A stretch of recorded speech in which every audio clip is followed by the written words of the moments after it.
नमस्कार। जय हिंद। मैं प्रिंस कुमार उपाध्याय आप सभी का अनुभूति एंड प्रिंस ग्रुप चैनल में स्वागत करते हैं।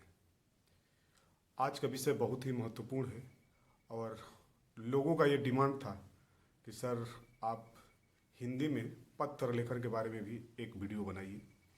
आप लोगों के सजेशन पर ही मैंने ये पत्र लेखन के वीडियो को तैयार करने का निर्णय लिया है।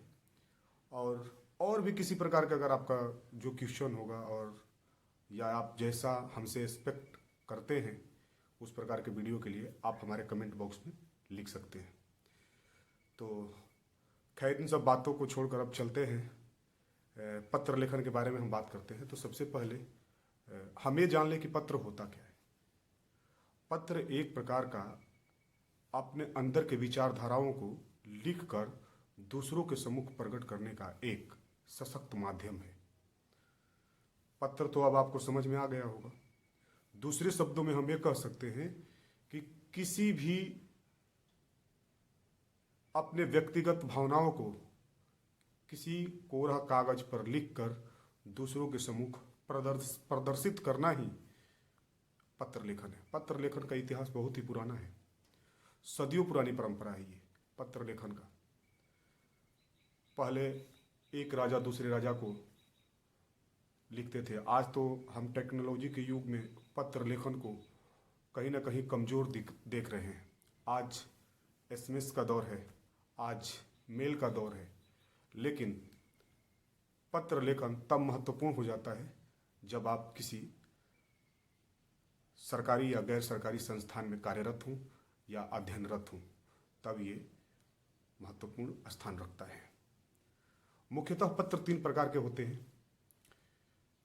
जो पहला पत्र होता है वो व्यक्तिगत पत्र होता है, दूसरा पत्र जो होता है व्यवसायिक पत्र होता है, और थर्ड नंबर है जो कि आप लोगों के लिए बहुत ही महत्वपूर्ण है, वो पत्र है आवेदन पत्र। तीनों नाम से ही ये समझ में आता है कि जो ये तीनों पत्र हैं किसके लिए ये लिखे जाते होंगे।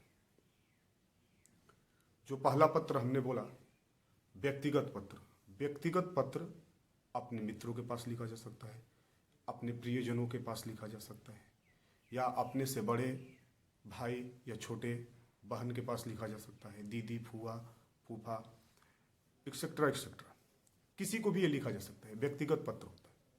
कहा जाता है ना कि व्यक्तिगत मामला है ये, तो उसको शब्दों में लिखकर एक कागज पर किसी दूसरे के सम्मुख प्रदर्शित करना ही आपका ये व्यक्तिगत पत्र का स्वरूप माना जाता है। व्यवसायिक पत्र क्या होता है?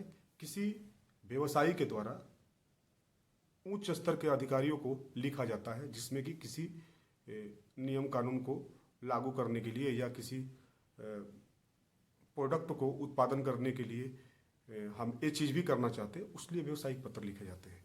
आवेदन पत्र बहुत ही महत्वपूर्ण है। आवेदन पत्र क्यों लिखे जाते हैं?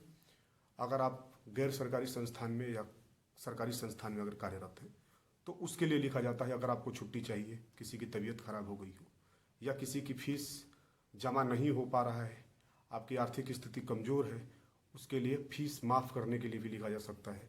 और छात्रों को ये ज़रूरत पड़ता है कि भाई के शादी में जाना है, बहन के शादी में जाना, इस प्रकार के तमाम समस्याएं आती जाती है, क्योंकि ये मानव जीवन है, गतिमान है।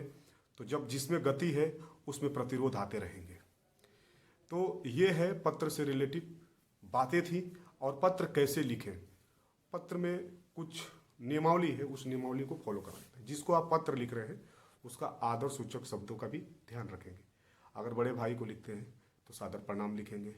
अगर पिता को लिख रहे हैं, पिताजी को अगर आप लिख रहे हैं तो आप पूज्य पिताजी लिख सकते हैं, सादर प्रणाम लिख सकते हैं।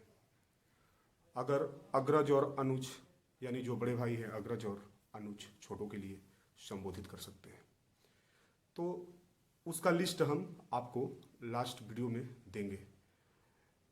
लेकिन पत्र लिखे कैसे?